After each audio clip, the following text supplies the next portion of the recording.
pozuzidwa inu ponseponsepo, ndikufoka mtima nazo zonsezo, werengani madalitso anuwo, nimumudzasizwa potsirizapo, werengani madalitso zote, ala kupata nimzani mungoni, werengani milalilaso, dikwa mutasiza potsirizapo.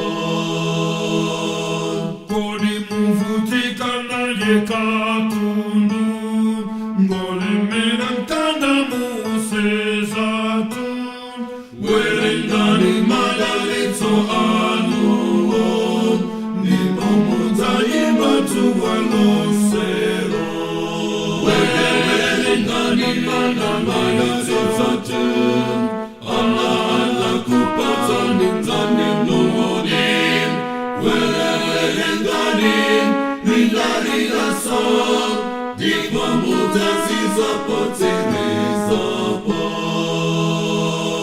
Oyangana ena andalamatu, ganizani kuti mbuye wanude, atakupatani zake zonsezo, chosakula choma chanu chonsecho, werengani madalitso zote, ala kupatani mzani mlungoni, werengani milalilaso, dikwa mutasiza potsirizapo.